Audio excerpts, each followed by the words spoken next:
Bien, merci beaucoup Jack Lang de m'accueillir pour cette interview. On se retrouve ici à l'Institut du monde arabe pour revenir sur cette longue histoire du prix unique du livre, un combat que vous avez mené, un combat qui pour les Français est un combat important, puisque cette loi langue telle qu'on la connaît est aussi une sorte de drapeau que tout le monde essaie de défendre encore aujourd'hui, donc qui est très importante. Et en Roumanie, où cette vidéo est diffusée, on sait bien que c'est aussi un signe de quelque chose dont on va débattre. Mais avant de revenir sur ce symbole, revenons un peu sur l'histoire. Comment cette loi du prix unique du livre s'est mise en place? Quels ont été les éléments qui ont conduit à cette loi? Bon, le premier élément, c'est la conviction que le livre demeure dans notre civilisation un élément essentiel de la culture nationale, de la culture internationale. Si cette conviction n'existe pas, vous pouvez fabriquer toutes les lois du monde, rien ne changera, et c'est la loi du profit qui s'imposera contre la culture. Quand je suis devenu ministre de la Culture en 1981, une très grande menace pesait sur l'économie du livre. Mes prédécesseurs avaient donné une pleine liberté de fixation des prix des livres par les éditeurs, les libraires, surtout les supermarchés. Ça me paraît très étrange de faire une loi contre une liberté. En vérité, cette liberté, c'est la liberté pour les supermarchés, pour les gros, d'imposer leurs lois. Et quelles lois? Leurs lois au sens pas juridique, mais au sens sociétal. Les supermarchés de l'époque, par exemple Leclerc, ou la Fnac de ce moment-là, vendaient des livres avec un discount, allant jusqu'à proposer des prix inférieurs parfois au prix d'achat par eux, ou au prix de revient. Donc, conclusion, une concurrence déloyale, meurtrière, destructrice s'instaurait entre ces supermarchés et les libraires. Pourquoi? Pour vivre ou survivre, un libraire a besoin de fonder l'économie de sa librairie sur une sorte de péréquation ou de mutualisation entre ce que lui rapportent des livres à succès, par exemple des dictionnaires ou des livres plus ou moins commerciaux, et d'autre part, les livres de jeunes auteurs, les livres plus difficiles, qui ont besoin de temps pour conquérir un public. Si ces grandes surfaces, ces supermarchés, vendent à bas prix les dictionnaires, les livres à succès, les gens iront tout naturellement vers les grandes surfaces et abandonneront les librairies, qui du coup se trouveront ruinées, puisqu'il n'y aura pas de compensation entre les livres de recherche, les livres d'auteurs d'un côté, et les livres à grand succès. Je ne sais pas si c'est clair. Voilà. Donc, la loi sur le prix unique du livre, c'est tout simplement ça. C'est établir d'établir une égalité entre tous les vendeurs et distributeurs des livres, sans qu'il y ait aucune forme de concurrence déloyale. Ça voulait dire, selon ce système, que l'éditeur fixe le prix et que l'ensemble des vendeurs, libraires ou même supermarchés vendent leurs livres au même prix. Voilà. Ainsi, vous faites disparaître la concurrence déloyale. Et alors, du coup, cette loi qui a permis quand même de sauver aussi le commerce de proximité de vente de livres, a eu donc des opposants, comme vous l'expliquiez, mais quels ont été les alliés dans la construction de la loi? Ben, les opposants d'abord parce qu'ils étaient féroces, combatifs, riches, et ils ont pendant des mois publié dans la presse des placards pour dire que nous allions ruiner le livre. Ils affichaient un peu partout des sortes de tracts en mettant en regard d'un côté ce qu'ils appelaient le prix Langue Mitterrand et de l'autre le prix Leclerc ou le prix Fnac. Et évidemment, le prix Fnac ou Leclerc était inférieur. Mais c'est une manière, si vous voulez, de tromper l'acheteur de livres. C'était très difficile. Je vous l'explique à l'instant maintenant. Mais dans le moment, c'était très difficile de faire comprendre que le prix unique, qui peut apparaître comme une mesure, je dirais, de régulation brutale, pouvait contribuer à cette liberté du livre. Apparemment, c'était anti-liberté. Mais la vérité, c'était qu'en donnant la possibilité aux éditeurs de fixer le prix, ils sauvaient la librairie. Et sans librairie, vous n'avez pas de livre. L'économie du livre, c'est une loi générale. Sans librairie, vous n'avez pas d'éditeur, et sans éditeur, vous n'avez pas d'écrivain. Donc il y a tout un cycle, je ne sais pas comment dire, ou une chaîne de la lecture, libraire, éditeur, écrivain, qui est très logique. Et le résultat de tout ça, pour parler de la France, c'est qu'aujourd'hui, nous sommes le pays où, par habitant, il y a le plus grand nombre de libraires dans le monde. Je n'ai pas en mémoire le chiffre exact, mais ça tourne sans doute autour de 2500 ou 3000 libraires. Ça n'existe pratiquement nulle part ailleurs, sauf en Allemagne, parce que l'Allemagne, depuis la fin du XIXe siècle, avait mis au point un système de prix unique par accord entre les éditeurs et les libraires. Finalement, ils ont élaboré une loi pour être en conformité avec le traité de Rome, avec les traités européens. Bon, ailleurs, là où ça a été supprimé, la loi unique, c'est la cata. En Angleterre, en Italie. Il y a les pays du Nord qui sauvegardent à peu près un système, je veux dire, les pays nordiques.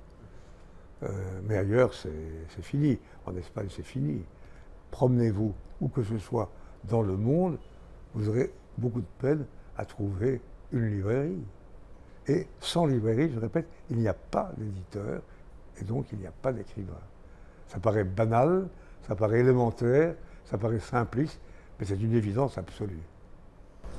On voit aujourd'hui avec la question du numérique, avec la question de la vente en ligne, d'autres menaces sur le prix unique du livre. On essaie de calquer cette loi à ces éléments plus informels ou numériques. Est-ce que vous voyez là une menace justement sur cet équilibre qui a été construit avec cette loi et comment contrer ce piratage possible finalement de cette loi et de ce commerce? Un de mes successeurs a fait adopter, plutôt a étendu la loi sur le prix unique aux éditions numériques. Donc en France, la question elle est réglée par une extension de la loi. Alors vous me direz, ce n'est pas la seule concurrence. Pouvoir lire sur une tablette peut paraître plus aisé, plus commode. En même temps, celui qui aime, je ne parle pas de la littérature, je ne parle pas des journaux, je ne parle pas des revues spécialisées. Celui qui aime la littérature a besoin de toucher le papier, de humer le livre, de le sentir. Et en tout cas, aujourd'hui, même s'il y a eu une augmentation des livres numériques, c'est minoritaire. L'essentiel, c'est le livre papier. Mais disons-le, ça fait partie aussi d'un ensemble. C'est-à-dire, il est important qu'un pays exprime à travers ses responsables politiques, ses écrivains, ses éditeurs, une passion pour les livres, qui se traduit par la création de bibliothèques, par une initiation des plus petits à l'école, non seulement à la lecture, mais à la découverte d'ouvrages littéraires, qu'éventuellement les émissions de radio et de télévision apportent leur contribution. En ce moment, en France, c'est pas brillant. Mais quand même, il y a un climat, une atmosphère. Au moment où j'enregistre avec vous cette vidéo, à Nancy, ville que je connais bien, dont je suis originaire, il y a une manifestation extraordinaire qui s'appelle le livre sur la place Stanislas. Des écrivains de la France entière viennent, des dizaines de milliers d'amoureux des livres viennent, et des manifestations de ce genre existent dans beaucoup de coins de France. À Brive, par exemple, à Paris, n'en parlons pas. Il faut que dans le pays, il y ait un élan, une ferveur, une passion. Ce n'est pas une loi qui va changer les choses. Elle était essentielle, cette loi.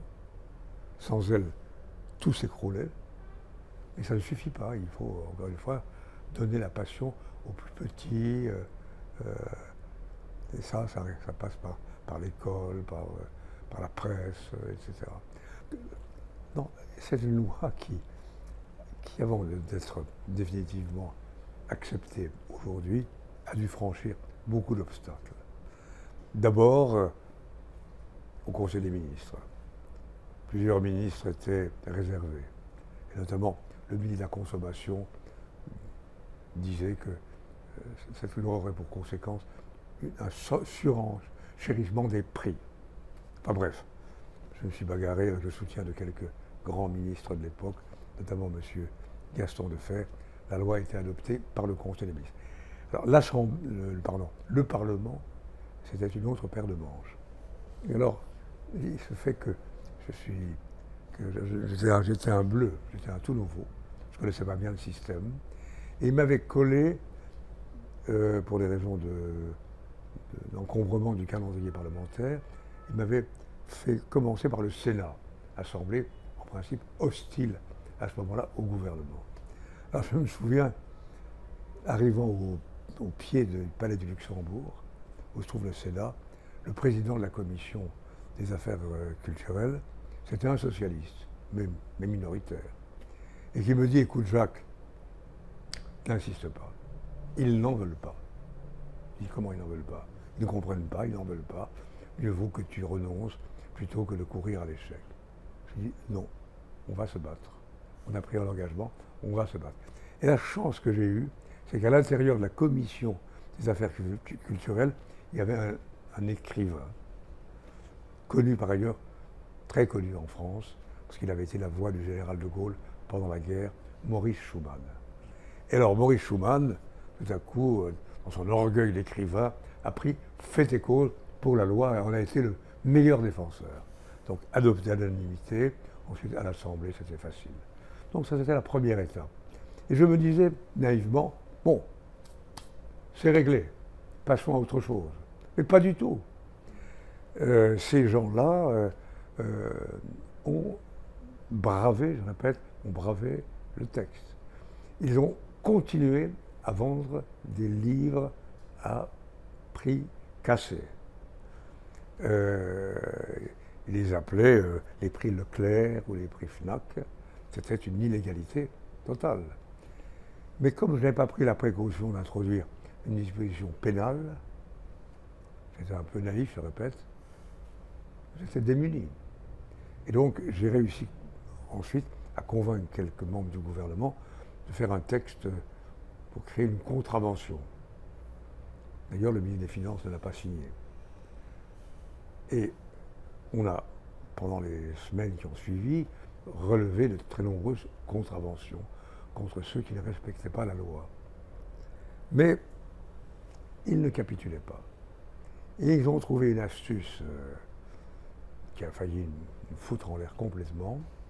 À l'occasion d'un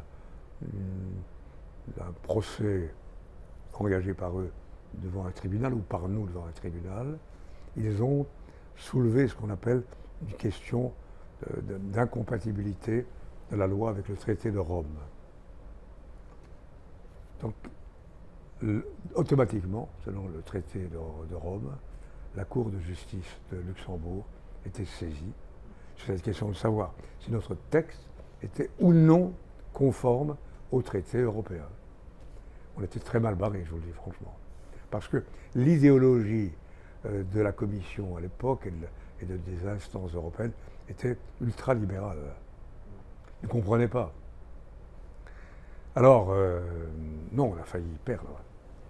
Et j'ai dû faire un travail de lobbying, comme on dit en français. Je suis allé dans chaque pays, expliquer. Parfois, j'étais à la limite de l'intervention au sein de la juridiction. J'ai pu faire connaître à certains juges quelle était la réalité. Enfin bref, on a gagné de justesse. Alors ensuite, ils ont fini par canner quand même. Ils ont fini mais ça veut dire que ça a duré 3 ans. Vous voyez, entre le moment où la loi a été décidée et le moment où elle s'est appliquée sans réserve, il a fallu 3 ans de bagarre. C'est une belle bataille. Elle était vitale parce que, si vous voulez, si... Moi, j'ai eu des sueurs froides souvent, j'ai mes nuits un peu encombrées, parce que si nous avions été censurés par la Cour de Luxembourg, si elle avait déclaré que notre loi n'était pas conforme au traité de Rome, c'était terminé. Il n'y avait aucun moyen de faire autrement. Et tout le système se cassait la figure. Et tout risquait de se vider de ce... Donc je dois dire que ça a été un jour heureux. Hein. Ça a été un jour heureux, ça a été un jour de bonheur. Quoi. Cette loi a construit vraiment le monde du livre tel qu'il est aujourd'hui, avec cette possibilité, à travers la loi, de défendre tous les acteurs. Donc, vous parliez de chaîne du livre, mais tous les acteurs sont représentés dans la loi. Et donc, c'est ce qu'on appelle aujourd'hui, et qui est devenu un mot un peu à la mode, l'interprofession. Cette idée d'être ensemble. Qu'est-ce que vous diriez de l'importance de cette interprofession pour des pays, par exemple, comme la Roumanie, où justement le travail est encore en cours? Comment vous avez pu vous appuyer sur ces forces? Non, mais c'est quand même normal qu'il y ait entre les différentes professions du livre des contacts, des discussions et éventuellement des accords entre libraires, éditeurs, distributeurs, les pouvoirs publics. Ça me paraît une évidence. Bon, il arrive parfois qu'il y ait quelques accros. Là encore, il faut que le pouvoir politique, ait une position claire et ferme. J'essaie, en vous parlant, de me remémorer globalement, parce qu'au début aussi, si je racontais pleinement l'histoire, il y a même des éditeurs qui n'étaient pas d'accord avant que la loi soit votée. Et Gallimard, la grande édition Gallimard, était réservée, non pas à l'actuel patron, Antoine Gallimard, mais son frère. Et pour quelle raison? Parce qu'ils considéraient que ça marchait très bien comme ça et qu'une loi n'était pas nécessaire. Cette loi, en réalité, on l'appelle la loi Langue, mais on devrait l'appeler loi Langue-Lindon, du nom de l'éditeur Jérôme Lindon, qui a été l'inventeur réellement de ce système. Quelques années avant que je devienne ministre, quelques années avant la victoire de Mitterrand, j'ai réfléchi sur ces sujets à la demande de mes amis du Parti socialiste. J'ai rencontré Lindon souvent, et c'est avec lui que j'ai forgé cette histoire. Et il a été tout le temps auprès de nous pour nous aiguillonner, nous soutenir nous épauler. Et autre chose, on utilise beaucoup aujourd'hui l'expression, enfin en Europe, l'expression exception culturelle. C'est une expression qui n'est pas très élégante, du point de vue de l'esthétique de la langue, mais je l'ai inventée à propos de la loi sur le livre, en disant, en effet, la loi sur le prix du livre, il n'y a rien de comparable dans d'autres domaines, c'est une exception. C'est pourquoi d'ailleurs il fallait une loi. Ce n'est pas conforme à la Constitution. Plutôt la Constitution dit que le régime des prix, s'il est dérogatoire, doit être fixé par la loi. Donc cette expression exception culturelle signifiait qu'il fallait que l'exigence de création, l'exigence de culture l'emporte sur le profit immédiat. Et nous avons appliqué les mêmes principes, exception culturelle, au cinéma. Nous avons pu aussi sauver la destruction.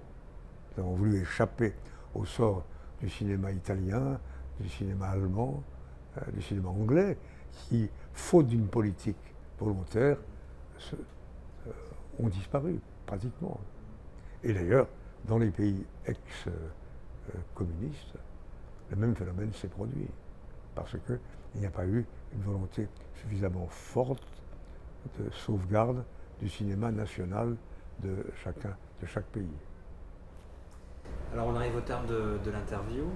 On va donc clore ici en vous remerciant et peut-être en vous proposant un dernier message peut-être à fournir à nos amis roumains qui vont recevoir la vidéo et vont pouvoir ensuite débattre de toutes les questions que vous avez abordées dans cette interview. Un dernier message. Par exemple, pour finir cette interview. D'abord, je suis très heureux que cette année, une capitale culturelle ait été décidée pour la Roumanie.